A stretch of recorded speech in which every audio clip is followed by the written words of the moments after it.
બધાને હરિહર હરિહર હરિહર. હરિહર.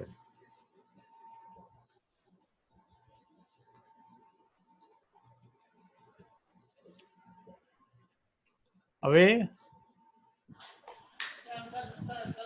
આજે આપણે 22મું ભજન 22મું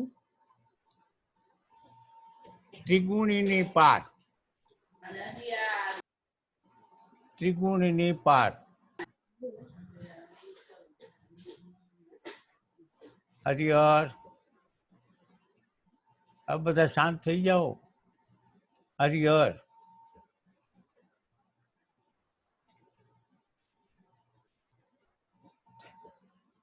ભરત હરખો બે ક્યાં આવે? હરિહર. હરિહર હવે બે જાય બરોબર. હલે હાલ કરસ. ભરતને કહું છું, ભરતને ભાઈ પાછો જાય છે. ભરત શુક્લ. ભરત શુક્લ ને કહું છું. નીચે બેસ. હરિહર. હરિહર. હરિહર પણ એક જ બેસી જા. આવજા આવજા કરે તું.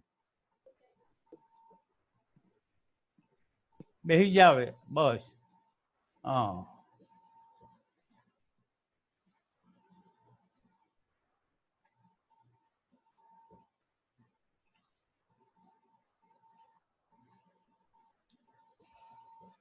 હવે આજે આપણે ગંગા સતીનું ભજન 22મું અને 22મીનું ભજનનું નામ છે ત્રિગુણીની પાર. ત્રિગુણીની પાર. 3 ગુણની પાર.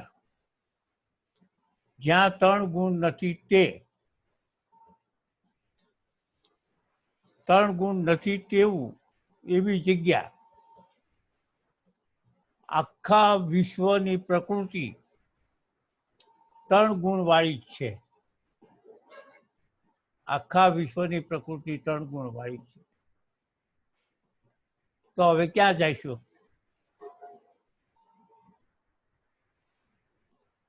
અહીં એક હલહલ થાય છે, અહીં એક હલહલ થાય છે. મજા નથી આવતી પ્રભુ.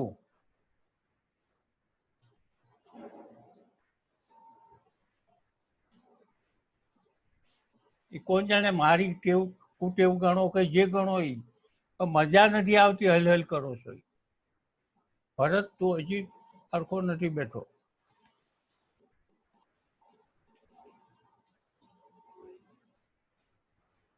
હા બસ. હા હવે રાત કાપે. હવે હલહલ ન કરતા.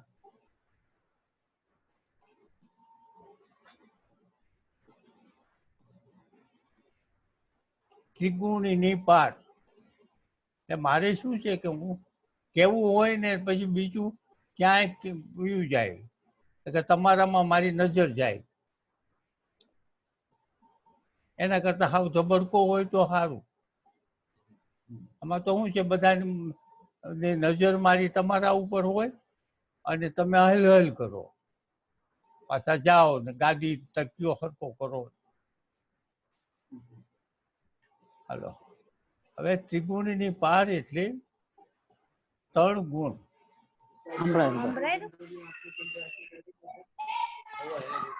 ગીતાબેન છે કોઈ. હે ગીતાબેન હતા કોઈ. ક્યાં છે ગીતા? ખાલી નામ જ છે. હા કોણ હોઈ શકો ગીતા?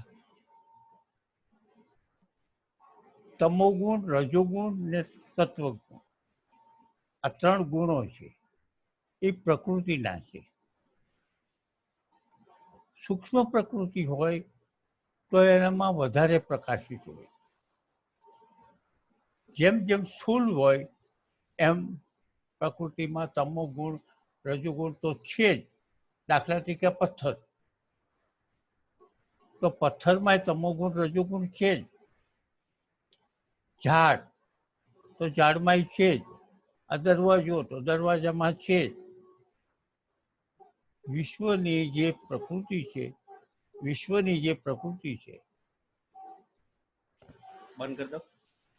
હા કરી દો. બારી બંધ કરી દો, અવાજ આવે છે. ના ના, એ કાંઈ નહીં નડે, મને નહીં નડે. સમજો બસ, ભલે રહ્યું. હું તો એનાથી ટેવાઈ ગયો છું. રાત ને દી હાલે છે ને, જામતું નથી બરોબર. પ્રકૃતિમાં 3 ગુણ છે. ગંગા સતી એમ કે છે કે 3 ગુણ નથી ત્યાં. હવે હાવ સીધો હિસાબ થઈ જાય. 3 ગુણ ન હોય ત્યાં. 3 ગુણ શેમાં નથી? પરમાત્મામાં. પ્રકૃતિએ સીધી વાત, ગંગા સતીએ સીધી વાત કરી. 3 ગુણની પાર, 3 ગુણ નથી તેવું. 3 ગુણ વિશ્વમાં, જે વિશ્વ પ્રકૃતિથી આખું ભરેલું છે એનાથી પાર. એટલે હકીકતે શું છે?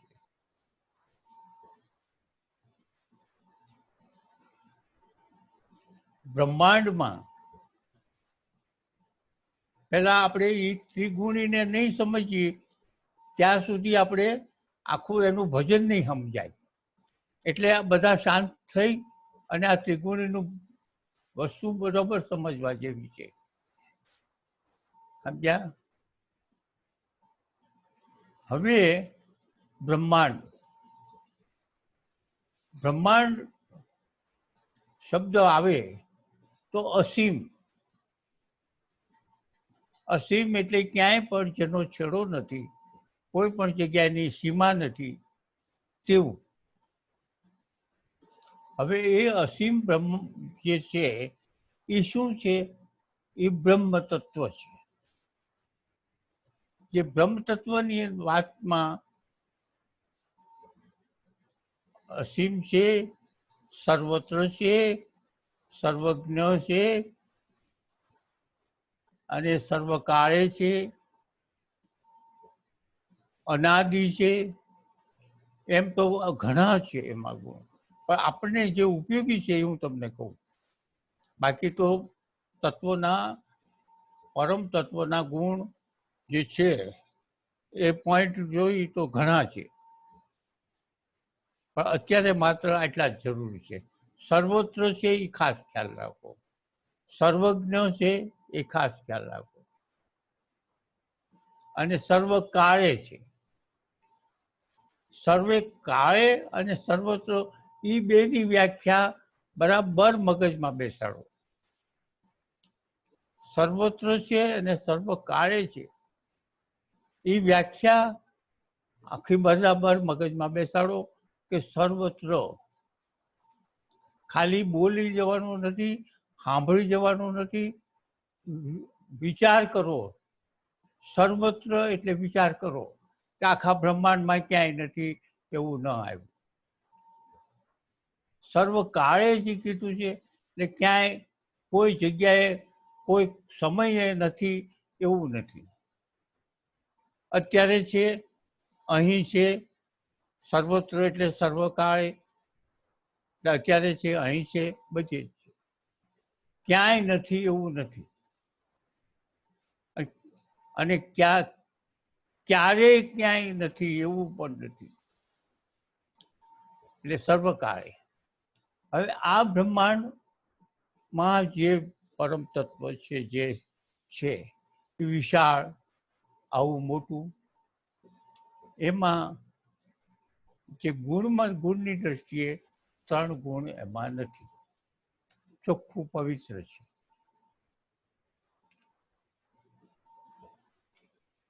એ જ સચ્ચિત આનંદ સ્વરૂપ જે છે એ જ છે જેને આપણે સર્વત્ર સર્વકાળે કહીએ છીએ. એ સચ્ચિત આનંદ સ્વરૂપ છે.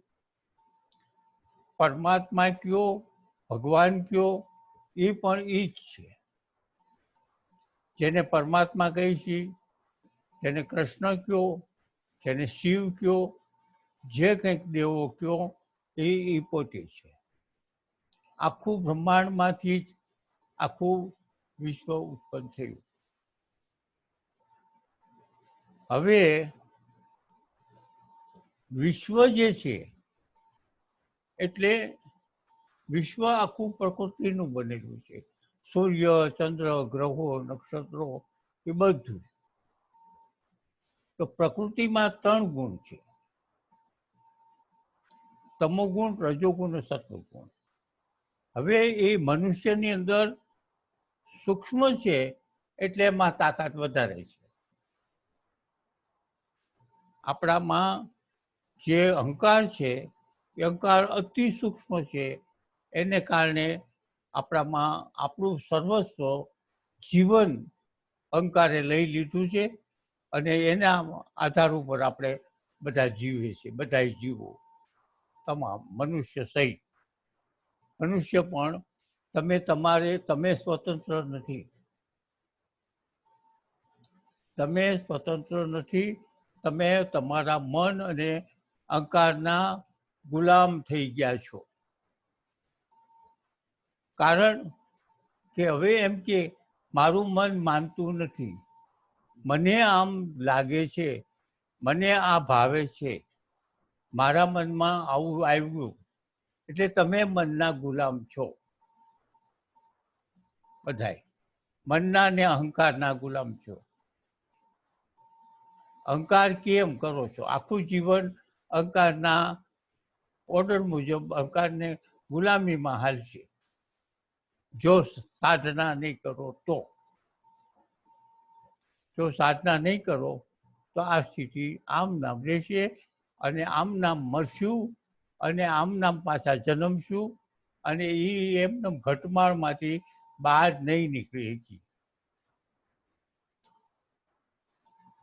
એટલે ગંગા સતીએ કીધું ત્રિગુણીની પાર. હવે જો ત્રિગુણીની પાર જવું હોય તો જ અમર થઈ સચ્ચિત આનંદ સ્વરૂપ છો, ઈશ્વર સ્વરૂપ છો, ભગવાન સ્વરૂપ છો. ફરીવાર ક્યારેય જન્મ લેવાનો નથી. એ ગંગા સતીએ પહેલા જ એના શીર્ષકમાં કહી દીધું, ત્રિગુણીની પાર. હવે આની અંદર જે વિશ્વ છે,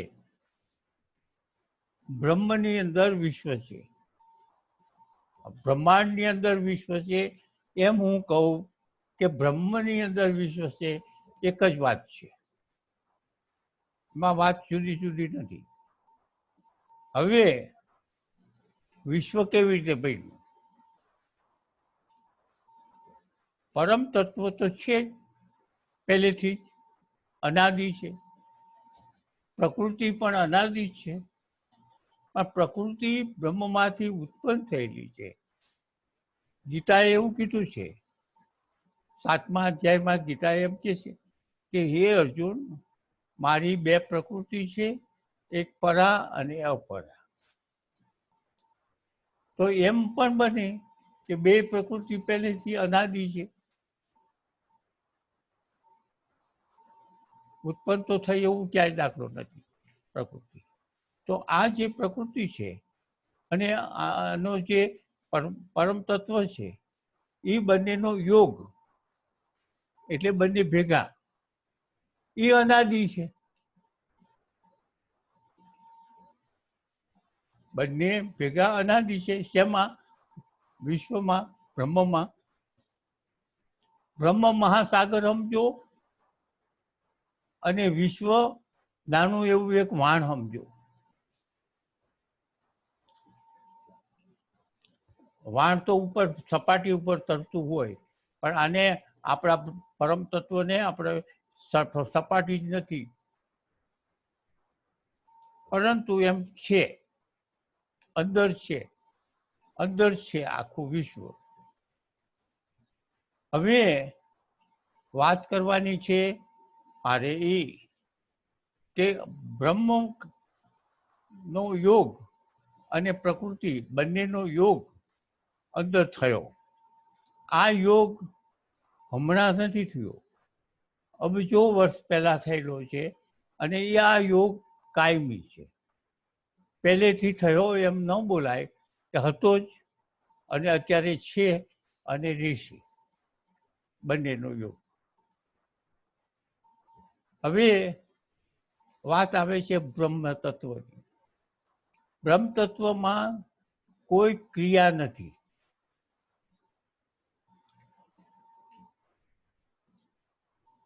અક્રિય છે. હવે અક્રિયનો શબ્દ અગાઉ મેં સમજાવ્યો હતો કે અક્રિય એટલે જેનામાં કર્મની શક્તિ જ નથી કર્મ કરવાની, એવું. અકર્તા તો કર્મ કરવાની શક્તિ છે અને છતાં કરતો નથી. પણ અક્રિય છે તે એનામાં ક્રિયાનો ગુણ જ નથી. હવે આવું બ્રહ્મ તત્વ પ્રકૃતિની સાથે યોગ છે. હવે એ બેના યોગના કારણે પ્રકૃતિમાં એક આપોઆપ ક્રિયા ઉત્પન્ન થાય. આમ ગણો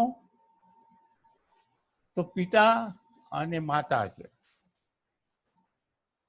પણ છતાંય જે મનુષ્યમાં જે વંશવૃદ્ધિ થાય એ રીતની આમાં નથી. માત્ર પરમ તત્વ છે, માત્ર શાંત છે અને એમાં કોઈ પણ જાતની ક્રિયા નથી.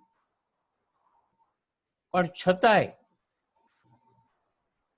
પ્રકૃતિમાં એક ક્રિયા ઉત્પન્ન થાય છે અને એમાં વંશવૃદ્ધિ થાય છે. એની હાજરીથી, માત્ર એની હાજરીથી આમાં એક ક્રિયા ઉત્પન્ન થાય છે. અને એ ક્રિયા ઉત્પન્ન થઈ ત્યારથી આજ સુધીમાં કરોડો વર્ષમાં કેટલાય ઝાડવા બની ગયા, કેટલાય નદીઓ, કેટલા સમુદ્રો, કેટલી લડાઈઓ થઈ ગઈ, કેટલા મનુષ્યો થઈ ગયા, કેટલા મરી ગયા, અને છેલ્લે અત્યારે આપણે અહીં બેઠા છીએ. કરોડો વર્ષો વ્યાઈ ગયા. એમાં એક ક્રિયા સતત ચાલુ છે એમ સમજો. અને સતત ચાલુમાં આપણે બધા ધીમે ધીમે એક ઓલું હોય વાણ, એમાંથી આમના બે રોલ હોય ને, બે રોલમાંથી નીકળતા જાય. આ બે રોલમાંથી નીકળતા જાય છે અને પાછો બીજો રોલ છે સામો, એમાં પાછા ભીસાતા જાય છે. આ બે રોલ છે ને એની વચમાં થોડીક જગ્યા છે. એટલી જગ્યા વીજળીના ચમકારા જેવી. એ જગ્યામાં તમારે પતાવવું હોય તો પતાવી દો, નકર પછી પાછા રોલમાં ફસાવી. હવે એટલે ગંગા સતીએ કીધું ત્રિગુણની પાર. જે પ્રકૃતિમાં તમો ગુણ રજોગુણ છે એના આપણે આધીન છીએ અને એનાથી જ આપણે આ બધું સંસારમાં ફસાયેલા છીએ.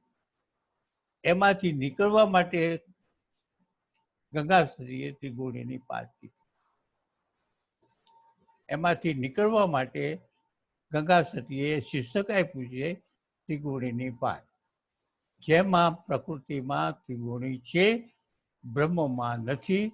એટલે બ્રહ્મ સ્વરૂપ જે આપણું જે મૂળ સ્વરૂપ છે એ સ્વરૂપમાં જાય એટલે ત્રિગુણીની પાર. ત્રણ ગુણમાં નથી તેવો. ત્રણ ગુણ હશે ને ત્યાં સુધી જન્મ મરણ છે. ત્રણ ગુણ શેમાં છે? શરીરમાં હોત છે. પ્રકૃતિથી કોઈ પણ વસ્તુ, એમ કે આ પથ્થર હોય તો પથ્થરમાંય છે. પણ તમને વાત કરી કે સૂક્ષ્મ વસ્તુ હોય પદાર્થ, જેમ સૂક્ષ્મ તેમ એના ગુણમાં વધારે બહાર નીકળે. પથ્થરમાં નથી એવું નથી, પથ્થરમાં છે. પથ્થરને જોઈશો તો હવે પથ્થર 500 વર્ષ, 1000 વર્ષ પથ્થર માટી થવાનો.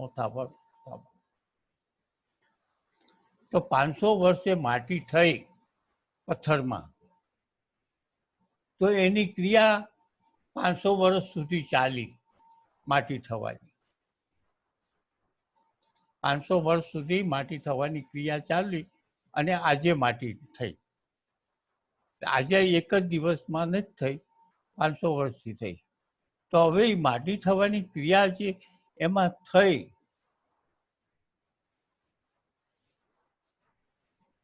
તો પથ્થરમાં માટી થવાની ક્રિયા થઈ તો કોણે કરી? એમાં કોણ બીજું તત્વ છે? આ મોટી દિવાલો છે તો ઈંટ છે,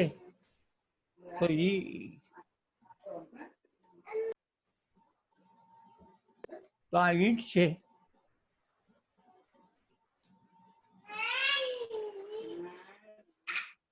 શું કરો છો? માઇક ચાલુ થઈ જાય છે. હવે ઈંટ એમને રહેવાની? ઈંટને પણ આયુષ્ય છે. તો એ ઈંટ માટી થવાની, તો એ ઈંટમાં આજથી ક્રિયા શરૂ થઈ તો એ 200 વર્ષે માટી થાય છે. એટલે બે વાત છે, બહુ સરસ ધ્યાન રાખજો કે હવે તમે એમ વિચારો કે તત્વ ક્યાં નથી.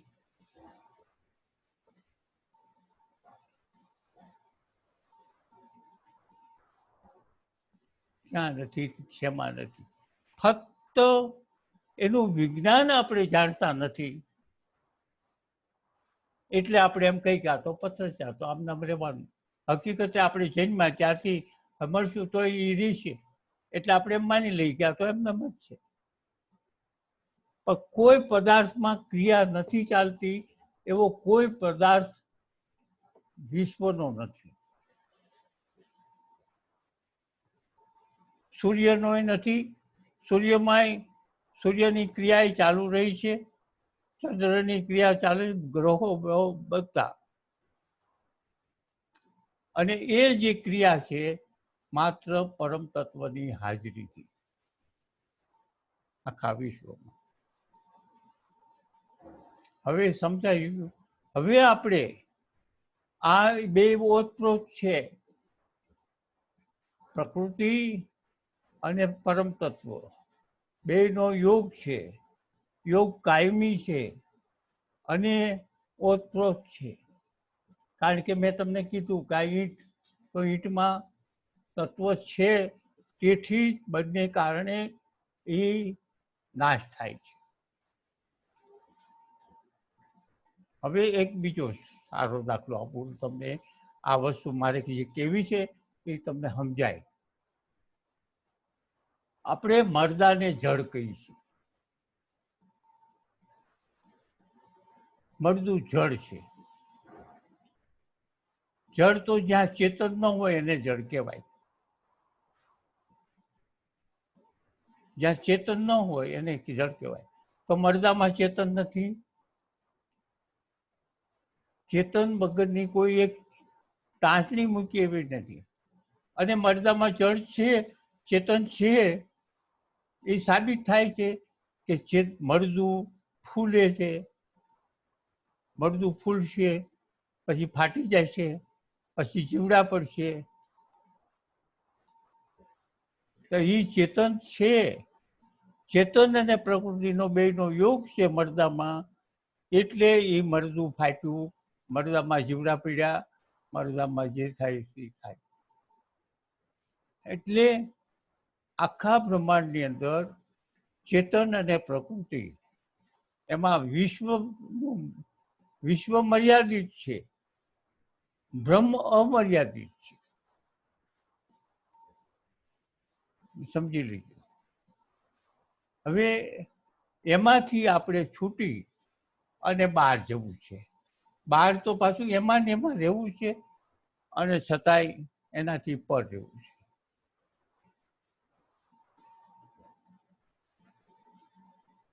આ પ્રકૃતિથી પર તમારે થવું છે. તો પ્રકૃતિથી પર થઈ શકાય એમ નથી. સ્થૂળ રૂપમાં, સ્થૂળ રૂપમાં પ્રકૃતિથી પર થઈ શકાય એમ છે. ક્યાં જઈશું? પ્રકૃતિથી છૂટા પડીને તમે જશો તો ક્યાં જઈશું? તો પ્રકૃતિથી પર થવું કેવી રીતે? હવે જુઓ, પ્રકૃતિથી પર શું છે?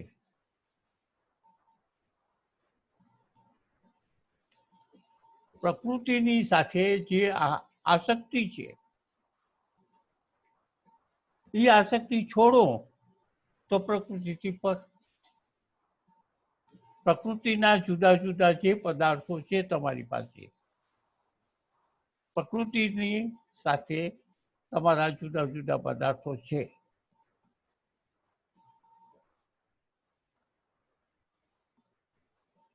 એક જ વખત છે. અરે ભાઈ એક જ વખત છે તો હજી તો આ શીર્ષક જ છે. કાલે લઈશું બીજું.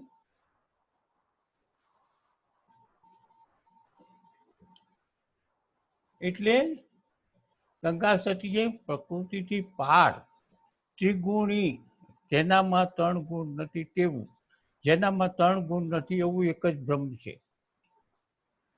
પણ શુદ્ધ બ્રહ્મમાં તમે રહી શકશો. પ્રકૃતિની સાથે રહી અત્યારે આ ઘડીએ પ્રકૃતિને બ્રહ્મ તો બેનો યોગ છે. અત્યારે આ સમયે આ મિનિટે પ્રકૃતિ અને બ્રહ્મનો યોગ છે. પરંતુ એમ કહીએ છીએ કે બ્રહ્મ તો દ્રષ્ટા છે. બ્રહ્મ તો દ્રષ્ટા છે. દ્રષ્ટા કીધું એટલે શું થયું? પ્રકૃતિ અલિપ્ત છે. દ્રષ્ટા આપણે કીધું એટલે પ્રકૃતિ હોવા છતાં પ્રકૃતિથી પર છે, અલિપ્ત છે, લેપાયેલા નથી. પ્રકૃતિથી પરમ તત્વ લેપાયેલું નથી. હવે આપણે અત્યારે જો સાધના દ્વારા અથવા કોઈ પણ રીતે તમે કે હું પરમ તત્વ બની જાય તો એનો સ્વભાવ મુજબ આપણે પ્રકૃતિથી પર થાય. એટલે આપણે જે કહીએ છીએ કે બ્રહ્મ સ્વરૂપ, હું બ્રહ્મ સ્વરૂપ થઈ ગયો, તો હું બ્રહ્મ સ્વરૂપ એટલે હું બ્રહ્મ જ છું. હું જો બ્રહ્મ જ છું તો બ્રહ્મ તત્વ પ્રકૃતિમાં હોવા છતાં એ પર છે. પરંતુ મનુષ્ય જે છે એ પ્રકૃતિથી પર મનુષ્યના શરીરમાં હોવા છતાં પ્રકૃતિથી પર રહી શકે છે, એમ ગંગા સતી કહે છે.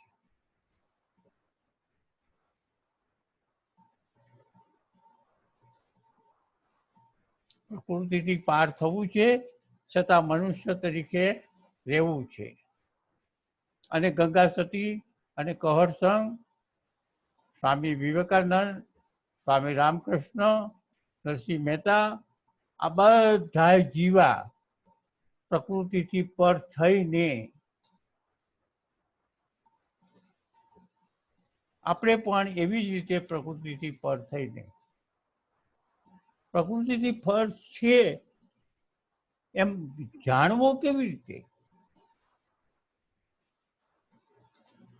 આ ભક્ત કે આ સંત પ્રકૃતિથી પર છે તો જાણવો કેવી રીતે? એના આસપાસમાં કે એના જે કંઈક છે કોઈ પણ પદાર્થ પ્રત્યે ને કોઈ પણ પદાર્થ પ્રત્યે એની આસક્તિ ન હોય તો સમજવું કે પ્રકૃતિથી પર છે.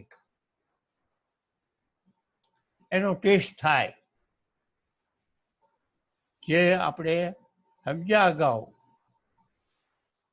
કે સ્થિત પ્રજ્ઞ જાણવો કેમ કેશવ, આમાં જે આપણને 20 મુદ્દામાં સમજાવ્યા એ મુદ્દામાં એવો સાર નીકળે કે આપણે પ્રકૃતિથી પર છીએ. આપણે એટલે એવા જે સંત મુદ્દાઓ નરસિંહ મહેતા, મીરા, રામકૃષ્ણ પરમહંસ, સ્વામી વિવેકાનંદ, આ બધા પ્રકૃતિ પર રહ્યા અને જીવા. તો અત્યારે જે આપણે કરી જે ગંગા સતી છે અને પાનબાઈને પ્રકૃતિથી પર થવાની અત્યારે શીખ આપે છે. પ્રકૃતિથી પર થવું સારું છે, પણ હવે આમાં તો શું છે, ત્રિગુણ. ત્રણ ગુણ નથી તે. હવે આમાં શું છે, સંતની એક બીજી ભૂમિકા છે. પ્રકૃતિથી પર થાય છતાં શરીર હાલતું હોય, ચાલતું હોય, કામ કરતું હોય, બુદ્ધિ હોય, પણ હવે આનાથી એક સ્ટેજ એને ગુણાતીત કહેવામાં આવે છે. પ્રકૃતિથી પર અને ત્યાર પછી ગુણાતીત.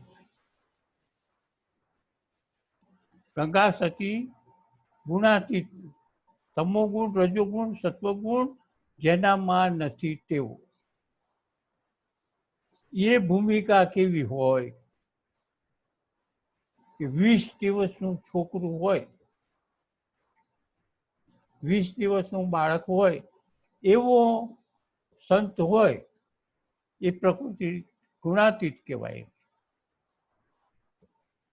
કારણ તમે 20 દિવસનું બાળક જુઓ કે એને ખબર નથી મારું નામ શું છે, એને ઓઢવાનું, પાથરવાનું, ભૂખ, તરસ, સંડાસ, બાથરૂમ કાંઈ એને ખબર નથી. બાથરૂમ ગમે ત્યાં કરી નાખે, સંડાસ ગમે તેમ થઈ જાય. માને ઓળખતું નથી તેવું. એવું જે બાળક છે એ ગુણાતીત કહેવાય.